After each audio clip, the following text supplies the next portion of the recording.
E quanto à gramática? Bom, aqui nós vamos tocar num assunto muito delicado, porque é o assunto xodó de muita gente, né? Muita gente tem a sua esperança, a sua confiança na gramática, né? E muitos professores também, né? O professor se especializa em te ensinar gramática ali. Assim, não há um outro modo de colocar o que eu vou falar, né? Depois eu posso tentar ser mais delicado, ou eu vou tentar falar isso com um sorriso, aí não vai magoar ninguém. Então, a maioria das vezes, gramática não presta para nada. Assim, é claro que é um pouco de exagero nisso, mas é ridículo o modo como as pessoas pensam que vão falar em inglês estudando o livro de gramáticas, né? Só para é fácil a gente ver como que essa situação é ridícula se a gente lembrar, por exemplo, que a nossa professorinha, e não é uma exceção, eu acho que, sei lá, 80% de nós, temos a nossa professorinha lá, no meu caso, né? No meu tempo era quinta série, sexta, sétima, oitava. Não tinha nono naquele tempo, então era primeiro, segundo, terceiro ano. A minha professorinha passou 7 anos tentando me explicar verbo to be e eu nunca aprendi. Quando que eu aprendi verbo to be? Quando eu comecei a falar, isso eu já estava lá no final do segundo do ensino médio, né? E nem sabia que aquele troço lá era verbo to be, né? E aí a professora um dia, como quem não quer nada, professora de inglês de verdade, me falou assim: "Ah, esse é o verbo to be". "Ah, tá, é o verbo to be", né? E ela me explicou ali em 1 minuto o que a outra demorou tempos e tempos e tempos, né? E por que que eu consegui aprender? Porque eu não estudei gramática. Eu usei o verbo to be. O verbo to be virou uma coisa real para mim, né? Então, agora que eu já causei o impacto, né? Provavelmente neste momento já tem diversas pessoas que fizeram, sei lá, cursos e cursos de inglês que já querem me matar, estão fazendo despachos para que a minha vida se acabe ou coisa assim. Agora que eu já causei o impacto, vamos explorar um pouquinho mais e colocar isso nas suas devidas proporções, né? Hum, Isso quer dizer que eu nunca vou aconselhar pessoa alguma a estudar gramática? Não, não quer dizer isso. Mas quer dizer que na grande maioria dos casos, grandíssima maioria dos casos, as pessoas já estudaram gramática que chega. As pessoas já estudaram gramática e não conseguiram falar, né? E não é fazendo mais uma tabela, não é comprando mais um livro de gramática, não é fazendo mais um esquema, não é assistindo mais uns vídeos, não é fazendo mais um curso que aí finalmente você vai falar em inglês. Você vai falar em inglês quando você falar em inglês, meu filho, né? Então, o que que eu quero dizer com isso, né? A gramática, ela está muito mais ali como uma muleta, ou vamos mudar até a frase, ela está muito mais ali como um plano B do que como um método. O que eu quero dizer com isso? Perceba que conforme a gente vai falando, a gente não precisa da gramática, pelo menos nesse sentido explícito de regras, tá? É esse o sentido que eu estou dando para a gramática aqui. É claro que conforme eu estou conversando com você, eu estou falando gramaticalmente, né? Eu falei eu estou falando e não eu está falando, percebeu? É claro que isso acontece, mas em momento algum eu fico parando e pensando, eu acho que aqui eu tenho que conjugar o verbo assim, eu acho que aqui eu tenho que conjugar o verbo assado. Aí você vai falar para mim, mas claro, você já aprendeu a gramática? Sim, mas implicitamente. Então eu volto à minha afirmação do começo desse vídeo, que é não serve. A gramática serve quando você já está falando, você já consegue fazer, ou seja, você já tem inglês, e aí ela funciona como uma casa de emergência. Eu estou falando, falando, falando com você, e aí eu tenho uma dúvida no meio de todo esse discurso, no meio de um inglês já fluindo, né? Eu tenho uma dúvida, eu paro, não, peraí, como é que era a regrinha mesmo? Ah, a regra é aquela. Aí eu vou e conserto aquilo ali. Caso contrário, eu não preciso, né? Para te dar um exemplo bem presente, basta você ver o tanto de escritores ótimos, excelentes, fantásticos escritores que simplesmente não gostam de gramática. Você não precisa saber a gramática do português, no sentido explícito de estudo que se dá para gramática, como se estuda em inglês.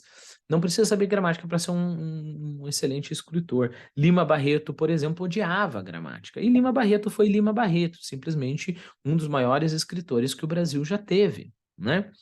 Então, o que que você precisa fazer? Você precisa tentar e imitar. Você tem que se inspirado em pessoas que falam muito bem o idioma. Então, por exemplo, se eu quero ser um escritor, eu leio muito escritor bom e eu tento imitar os caras, né?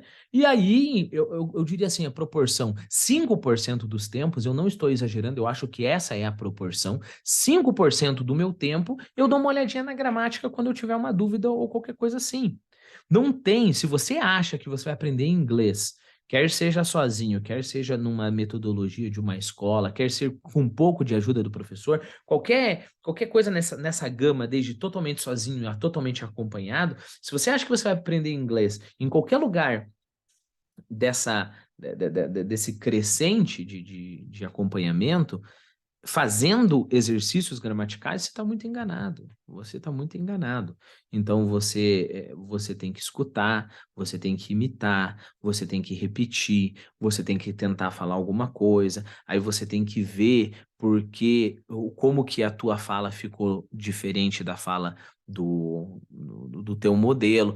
Aí 5% da gramática vai te dizer, ó, você tem que colocar S para he, she, it no presente. Aí, com esse 5% de conhecimento do teu tempo, né? Então, com esse conhecimento gramatical, aí você vai praticar horas e horas e horas. Você checa a gramática 5 minutos e pratica durante horas, tá bom?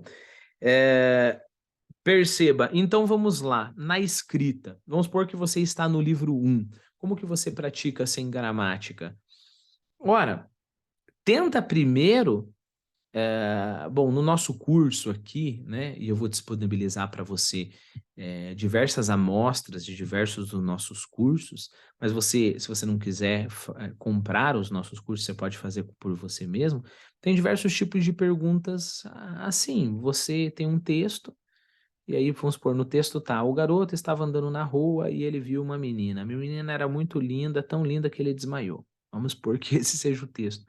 E como que você vai praticar escrita? Vai ter uma pergunta lá, onde estava o garoto? Aí você vai pelo entendimento e por cópia. O garoto estava na rua. O que o garoto viu? O garoto viu uma menina. Como era essa menina? Menina era muito linda. O que a beleza da menina causou no garoto? O garoto desmaiou. Aí você vai fazer algo parecido, ainda imitação, só que mudando, né?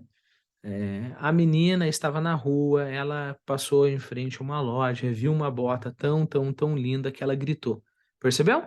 Então eu não precisei ter gramática falando que você tem que colocar sujeito, verbo, objeto e etc, ok?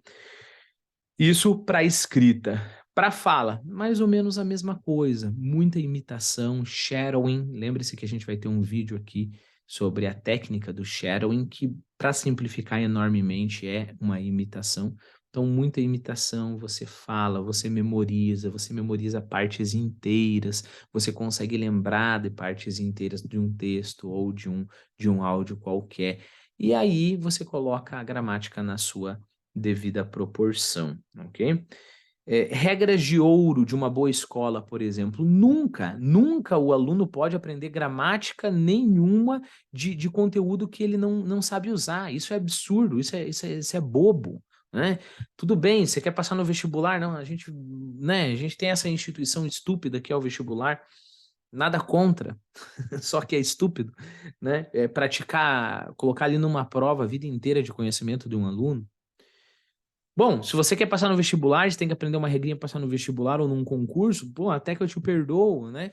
Mas se você quer realmente falar em inglês, não faz sentido você saber uma regra gramatical, não faz sentido você saber o present perfect se você não consegue usar o present perfect, se você não consegue falar o present perfect. As pessoas deveriam estudar gramática? Deveriam, mas por dois motivos.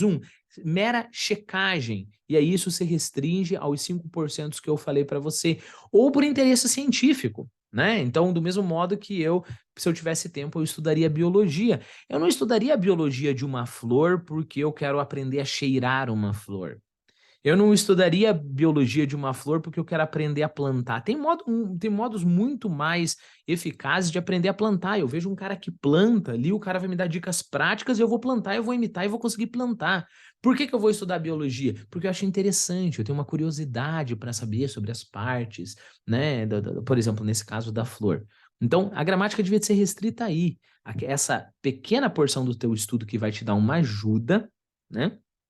E eu vou disponibilizar para você também alguns vídeos de gramática, mas esses vídeos são a coisa mais fácil que tem a encontrar na internet, milhões e milhões desses vídeos, né? Que vai te dar uma ajuda, esse 5% ou um interesse científico na coisa, ok? Então, cuidado, principalmente se você é adulto, cuidado, porque a tua natureza que busca a segurança da escrita, a segurança de uma explicação, a segurança de uma esquematização, essa tua natureza ela vai sempre te puxar para que você fuja do inglês prático, que é muito mais difícil. É muito mais difícil eu olhar para tua cara assim, muito mais difícil para você, né? Eu olho para tua cara e falo, ó, me conta sobre a tua vida aí, eu vou te dar 5 minutos. É muito mais difícil você fazer isso do que você fazer um livro inteiro de gramática avançada. Por quê? Porque você é adulto, na gramática avançada você tem o teu conforto, você vai, escreve, pesquisa, faz uma tabelinha aqui, escreve mais. Então, muito cuidado, o teu instinto ele vai te puxar sempre para a gramática e você tem que refrear este instinto, ok? Muito frequentemente eu pego o aluno que está no avançado no que concerne a gramática, mas no inglês real, a fala, né? Não que a fala seja somente o único inglês real, mas o inglês que o aluno quer, afinal de contas ele quer viajar, ele quer fazer uma entrevista de emprego. Nesse quesito, o inglês dele é básico. E aí, o que que eu faço com esse aluno? Eu simplesmente falo para ele parar de estudar gramática e tentar trazer esse mundo de coisas que em teoria ele aprendeu para a realidade, né? Então, é ter uma realidade com o inglês.